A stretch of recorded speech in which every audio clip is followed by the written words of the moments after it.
만족감이 없으니까 오는 거야. 근데 만족감이 있으신 분도 있어. 근데 내가 지금 처해 있는 상황을 어렵고 탓하는 사람들이 더 많다는 거야. 자기 만족감이 높은 사람들이 과연 얼마나 될까? 많이 없어. 나도 만족 못해, 내 스스로. 자기 주제를 파악 못하고 뛰어넘으려고 하다 보니까 하자가 발생하는 거야. 골아픈 일이 생겨버리고 어디서 잘못됐는지 모르는 상황이 발생을 하는 것 뿐이야. 이건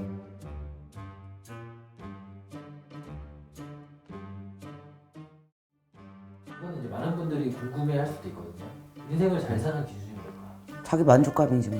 시청자분들이나 이제 내담자분들 궁금해하실 것 같아요. 결국 팔자를 보고 선생님께 점을 보러 오는 이유가 만족감이 없으니까 오는 거야. 근데 만족감이 있으신 분도 있어. 근데 내가 지금 처해 있는 상황을 어렵고 탓하는 사람들이 더 많다는 거야. 어떤 상황이든 할 수 없어요, 어쩔 수 없어요 라는 생각을 갖고 있는 분들은 매우 적어. 나도 그러니까 어떻게 하면 될까요? 바꿀 수 없나요? 근데 내가 얘기했잖아, 바꿀 수는 없다고. 근데 자기 만족감이 높은 사람들이 과연 얼마나 될까? 많이 없어. 나도 만족 못해, 내 스스로. 아이씨, 난 또 왜 이러지? 왜 이거밖에 못할까? 아, 이거 시작해야 되는데. 그런 거에 대한 안달감, 못마땅함을 가슴에 품고 있어, 항상. 젊은 세대에서 더 심한 것 같아요.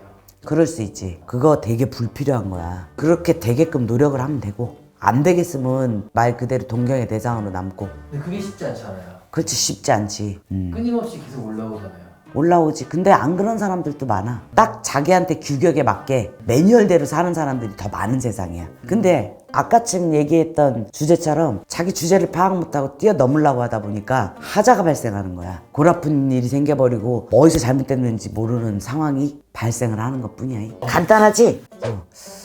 잘 사는 인생이라는 게 별거 없는 것 같아. 노처녀는 뭐라 그러는 줄 알아? 친구들은 다 결혼해서 자식 낳고 다 하는데 나는 뭐 했나 싶고, 그렇다고 특별하게 많이 벌어놓은 것 같지도 않고 그렇게 얘기를 해. 거기에 대한 만족감이 없다. 만족감이 없지. 근데 내가 그러지, 그럼 친구들한테 물어봐봐. 신랑은 왼수 같고 자식은 애물단지고. 그럼 그런데 그럼 봐봐, 그럼 뭐 애물단지하고 왼수 같은 거 없으니까 됐네. 또 그건 편해요. 또 그래. 친구들은 본인 보고 시집가지 말라고 그럴걸. 그러는데 다들 그래요. 결혼하지 말라고 그런다고. 네가 제일 편해 보인다고. 그러니까 서로 보는 게, 느끼는 게 다른 거야. 해본 사람과 안 해본 사람과. 그지? 너 어느 것에 만족감을 주고 살 거냐 하니까.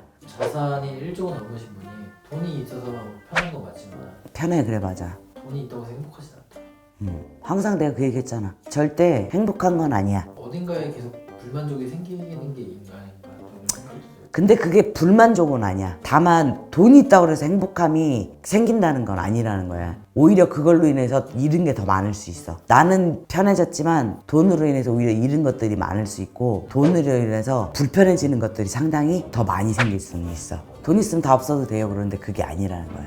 알았지? 인생 뭘까요, 선생님?